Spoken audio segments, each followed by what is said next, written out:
Hello, my name is Larry Sebert. I am the rabbi at Town and Village Synagogue in New York City.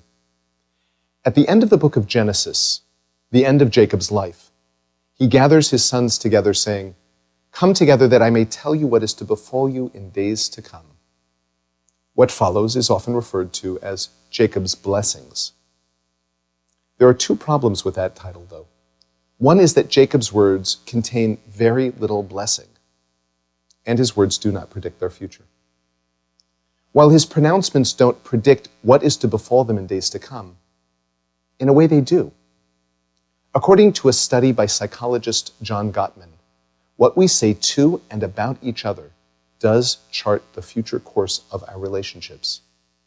In a 1994 study, Dr. Gottman observed 700 newlywed couples for 15 minutes each. Based on the ratio of positive to negative interactions during that conversation, their magic ratio was 5-to-1, 5 positives for every negative. He and his colleagues predicted whether or not the couples would stay together. Following up 10 years later, they found they had predicted who would divorce with 94% accuracy. From this perspective, Jacob, who rarely had a kind word to say about his sons, even at the very end, had, in a way, told them what was to befall them. He predicted the people they were to become by the way he spoke to and about them.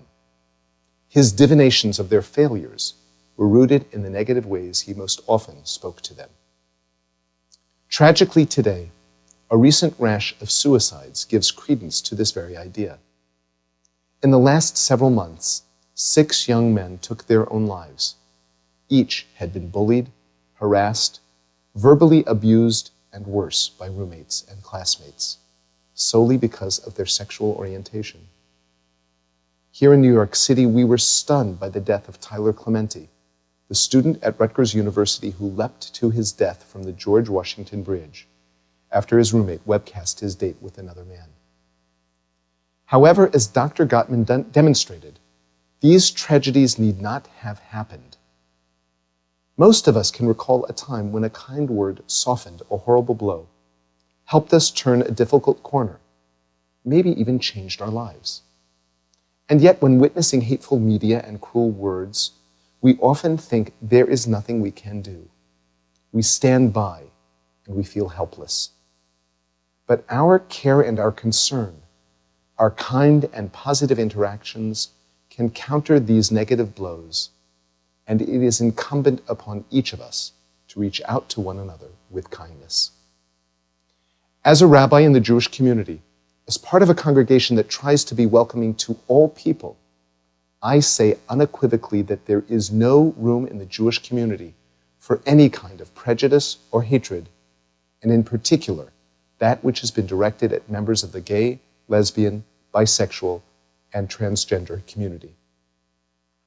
Homophobic bullying or harassment of any kind will not be tolerated. We are all human beings created in God's image. To behave in any other way diminishes us all.